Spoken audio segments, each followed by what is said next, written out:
Hey guys, Woods Farm here, Project 222. Just back out working on the Scout car. Going to do a little bit of an update video, so stick around and check it out.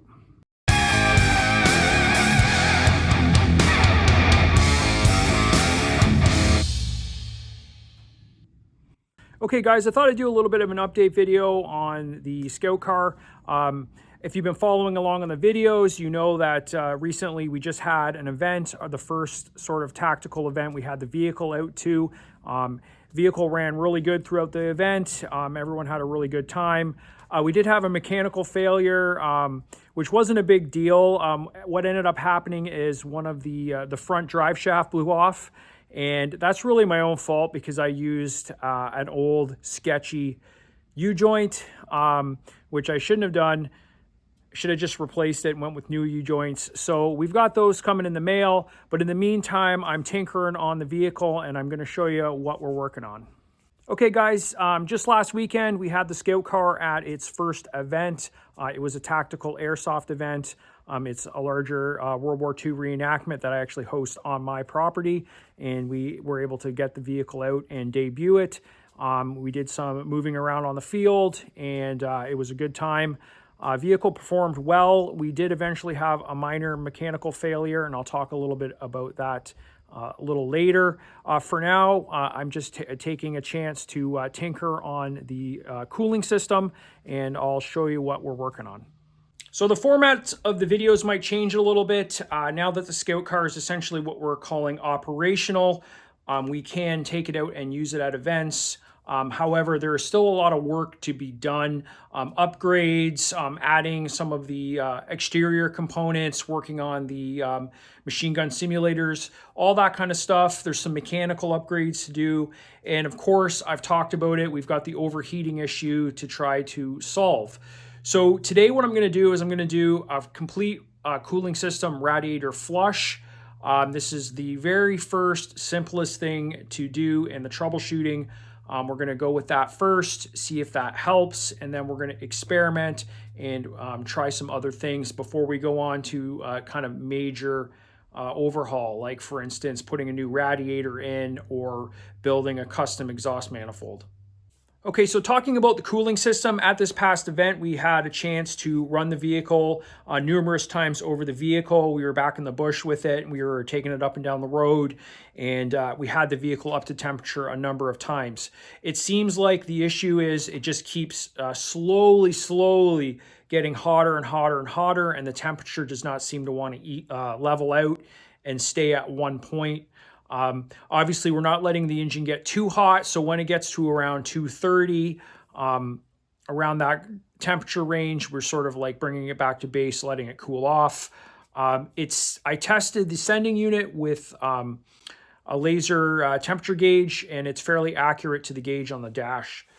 So now we're going to start working on the cooling system and troubleshooting it and seeing if we can get it to run a little cooler. Okay, so there's a few simple things we can do. I still have to check the timing, the ignition timing, and make sure that is good. That could affect the engine and make it run a little hot, but I don't think that's the problem. We're gonna start real simple, and we're just gonna do an engine flush. I'm gonna try this stuff. I've never used it before. I've used a couple other products in the past with other vehicles, but I'm gonna try this stuff. We're gonna get this in the system. We're going to run it up to heat 2 or 3 times, maybe drive it around a bit, and then we're going to drain it, flush it with clear water, and top it back up with coolant, and we're going to see if that helps the cooling at all. While we were running it at the event, we had it completely buttoned up, and it was still overheating just a little bit, or it was not kind of leveling out and keeping the engine cool. It was just a steady, slow climb. So the other simple fix, I might not get to it in this video, but we could do a louvered back panel here. So what I'm going to do is we're going to actually pull off this back plate, and we're going to do some testing and see if it actually runs cooler with this area completely open with more airflow. If that helps in any way with the testing, then it will be worth going ahead and fabricating up a replacement rear cover panel with the louvers or the grill in it.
Okay guys, brought it up to about 210 degrees. We're shutting it down for now. I'm gonna let it cool down for tonight. Tomorrow we'll bring it up to temperature 2 or 3 more times. Maybe we'll go for a couple of rips up and down the road. Try to get that cleaning agent to circulate and flush the whole cooling system. Then we gotta drain it out. We gotta flush it with clean water and then retop it up with coolant. So we'll do that tomorrow. Okay guys, while we're waiting for it to cool off, I'll talk a little bit about the other issue that came up in this past weekend when we were driving it around. Eventually we had the front drive shaft blow off, and I take full responsibility for that because when we were putting it together, you know, this is going back 2 years, the drive shaft that I used to build the drive shaft in the vehicle, it had a U-joint on it at the front that worked. It had the caps, everything was there, the needle bearings, but it was used, and I put that back into the vehicle. Hindsight, probably should have just put a brand new, you know, $40 U-joint in, because that's the one that failed. Because it flew off and broke, the back one also needs to be replaced, the one at the transfer case. So I've got 2 U-joints in the mail. I've got the shaft off and prepped, and you know, $100 of parts, and we'll have it back together, no problem. So that was the only issue we had over the weekend. The engine ran strong, started no problem cold, no issues at all except for the minor overheating, which we are working on.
Okay guys, this video is kind of all over the place. It's been a really busy month. I had some airsoft events here on the farm, and I haven't really got a chance to work on the car that much.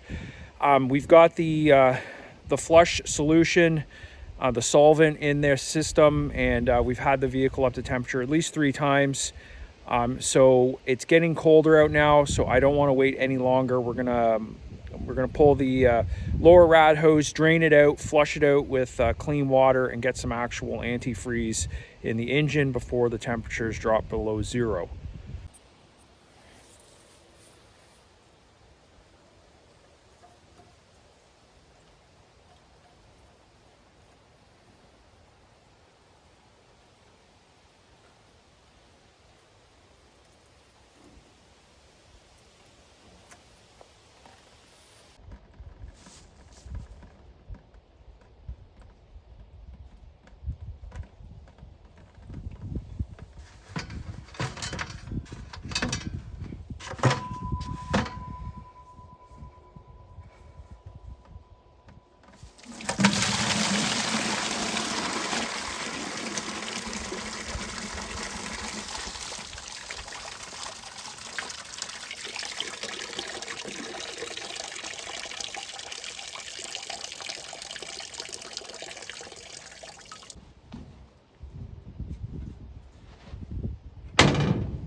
Okay guys, I'm gonna wrap this video up here. I just got the U-joints, so that's something I'm gonna be working on probably in the next video, get that front drive shaft put back on.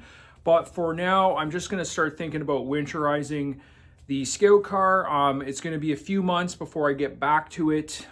Probably later in the winter, we're gonna start working on the turret, and also we're gonna work on the gas machine gun simulators. So that's going to be a separate series of videos, so look out for that. But right now I'm just totally swamped with farm chores. I got to get firewood cut and brought in, and I've got to get the whole property cleaned up and ready for winter. So it will be a few weeks until I have any other videos coming out, so please be patient. If you have any questions or comments about the project, leave them below. And as always, thanks for watching.